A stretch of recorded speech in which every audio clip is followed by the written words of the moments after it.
नमस्कार मित्रांनो, प्रथम मी तुम्हाला सॉरी म्हणतो, कारण हा व्हिडिओ मला खूप आधी एडिट करून टाकायचा होता, पण काही कारणास्तव हा व्हिडिओ मला एडिट आणि पब्लिश करता आला नाही. आजच्या या व्हिडिओमध्ये आपण पाहणार आहोत अथर्वला.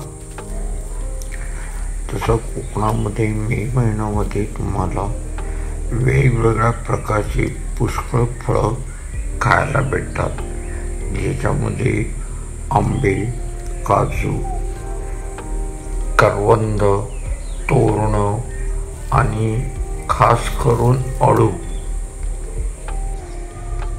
जर तुम्हाला आणखीन काही फळं आठवत असतील तर कमेंटमध्ये नक्की लिहा.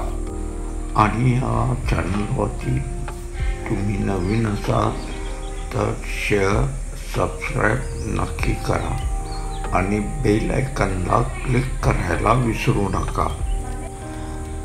आज आम्ही रानातून कच्ची करवंद आणणार आहोत आणि त्यापासून कच्च्या करवंदांची चटणी बनवण्याचा आमचा बेत आहे.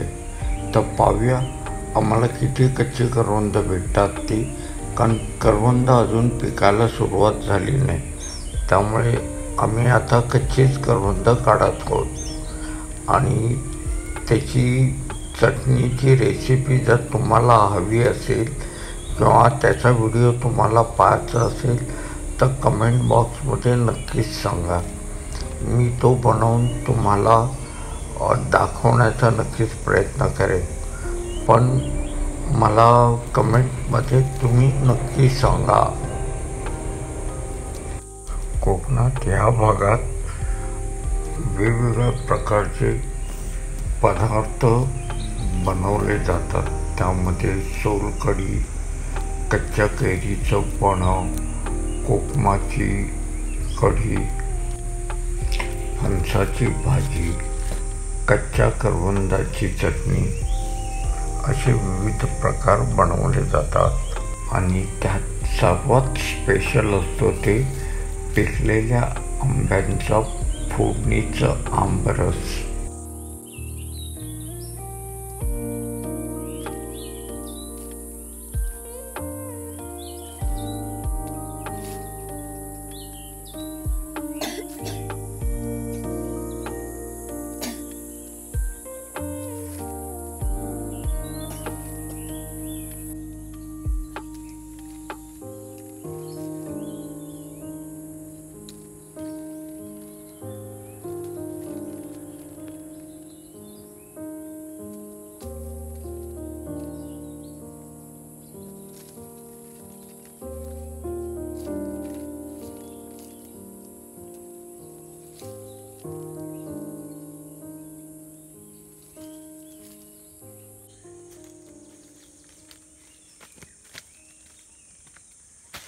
जर हा व्हिडिओ तुम्हाला आवडला असेल तर लाईक, शेअर, सबस्क्राईब नक्की करा आणि बेल आयकॉनला क्लिक करायला विसरू नका.